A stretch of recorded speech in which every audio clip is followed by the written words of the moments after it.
As we begin to close the chapter of Tech-timber 2021, we approach the beginning of Tech-tober, and all the new iPhones have been out, the 13 series, 13 Pro series, everybody's talking about them, everybody's raving about the Sierra Blue and macro photography and the 120 refresh rate. But now we've got more devices on the way. We have other devices to anticipate, more that Apple could bring before the end of the year. And in this video, we're going to go over what to expect in a potential Apple October event.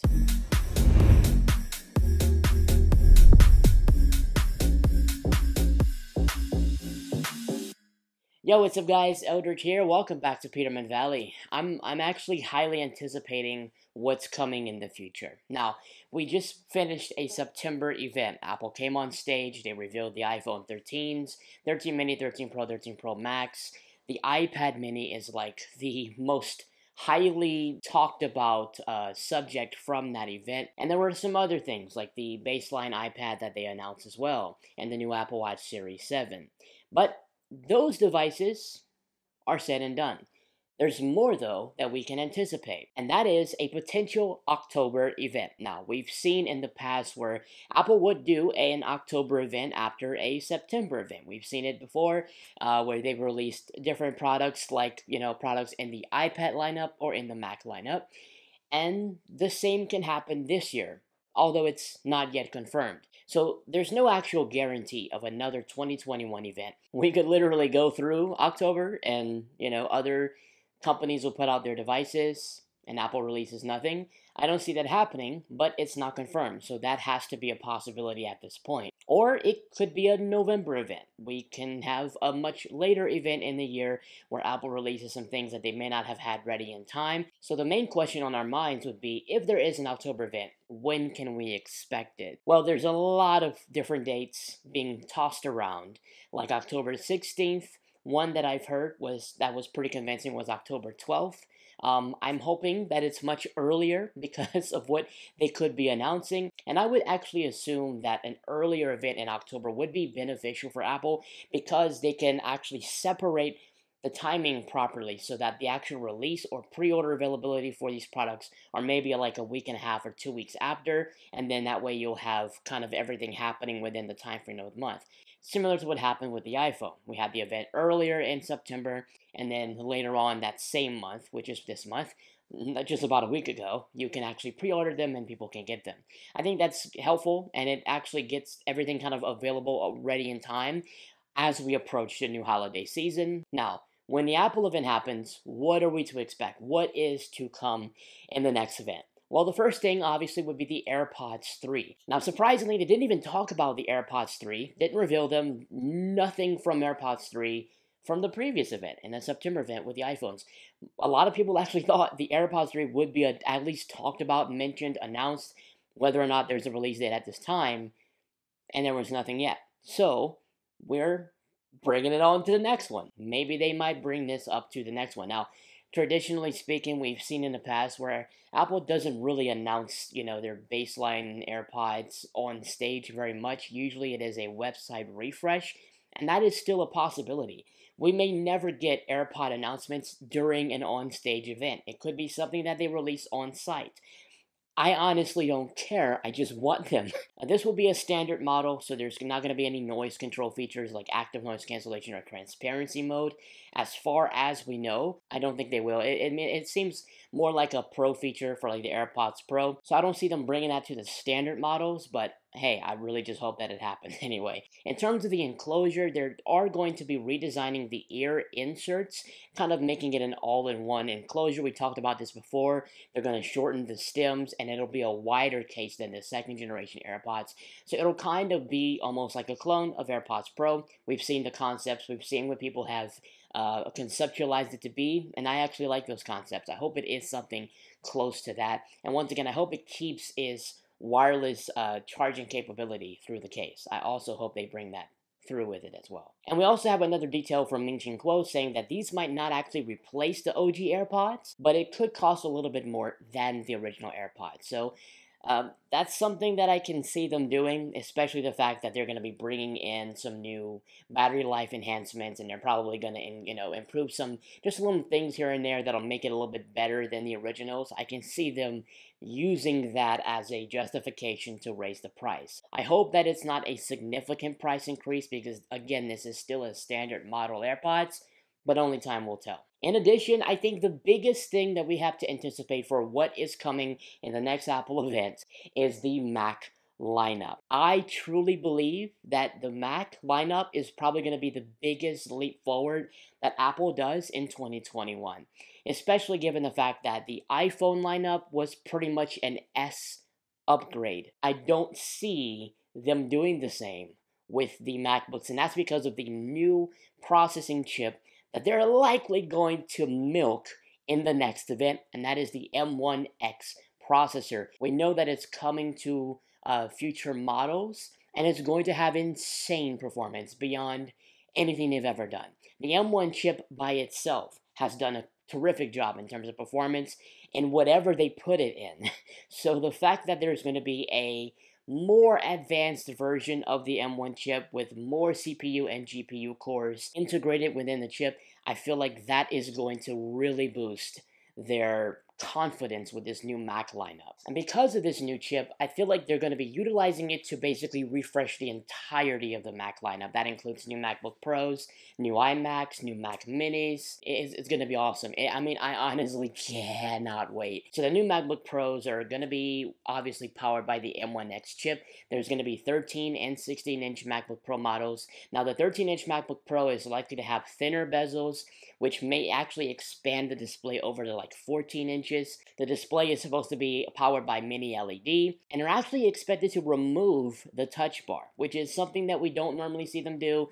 Going back on what they initially brought forward, they like to also pride themselves on what they have done before and how it has worked. So the fact that they're removing the touch bar maybe seems to me that they are listening to what a lot of the fans are saying, and they're probably going to be restoring the function keys instead of having the touch bar. It's also supposed to have a more flat edge design, which allows for more I/O. So we're talking about MagSafe potentially returning, HDMI port actually returning, and an SD card slot. I feel like the SD card slot wouldn't be much of a problem because of how slim it is, but the fact that an HDMI port can return, and my favorite charging feature for all of Apple's products, which is MagSafe returning, I am ready for that. We're also supposed to be getting a new high-end Mac Mini. Now, I actually have never used a Mac Mini, but I'm actually interested now because I feel like a Mac Mini is just right for what I would need it for,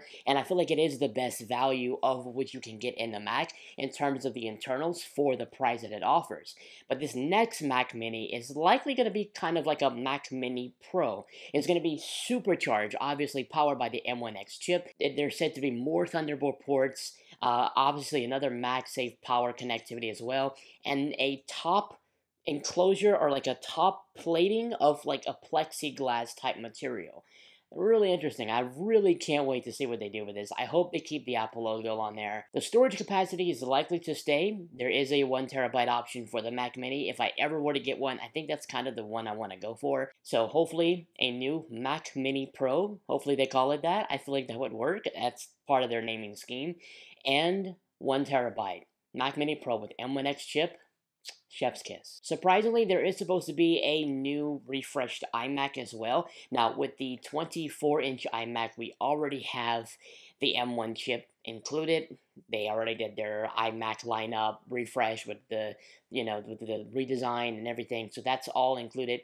And those are M1 iMacs, but it is expected that Apple will bring the M1 chip to the 27-inch iMacs, which are my personal favorite. I like the bigger screen. And lastly, for the Mac lineup, I'm just calling it in the Mac lineup because you can use this with the Mac Mini. And when you go to their site, in order to get to this part, you have to click Mac first. The Pro Display XDR. Now, this is a super expensive monitor. I've never seen anything like this. This is just one of the most high-end expensive monitors. 6K, 32-inch, $5,000 monitor that they have currently.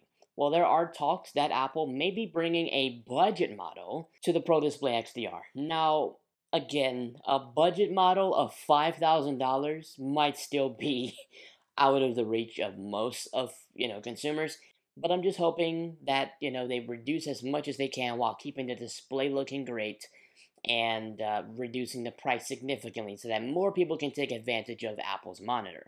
Because let's be honest, unless you are a high-end creator or you are a literal company or you just ball and shot calling, $5 grand for a monitor is kind of an overreach, especially if the monitor stand is an additional $1,000.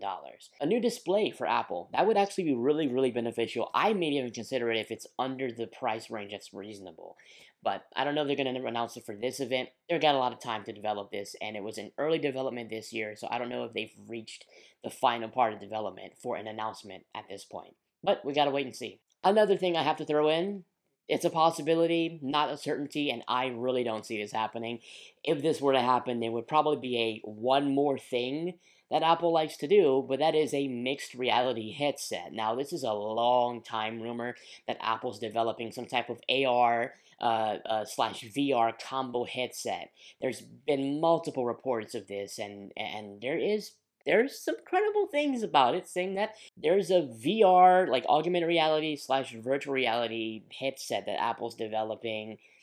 Who's to know what's going to come with that? I already know it's going to be expensive. You think the Pro Display XDR was expensive? And a freaking, like, headset with 8K panels for each eye? Oh, listen, I already have a feeling they're going to 10 grand. Because I know that when Apple does it, they're going to do it right.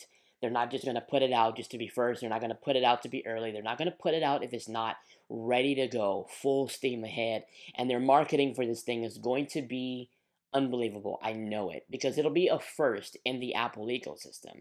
And just the things they can do, how they can integrate it with Apple Maps and use the AR for Apple Maps, or what they can do with messaging, with Siri. I mean, who's to know what really will encompass the functionalities of this headset? But it's exciting that something like this is coming. I mean, think about it. We're literally living in a time where Amazon announces this robo assistant.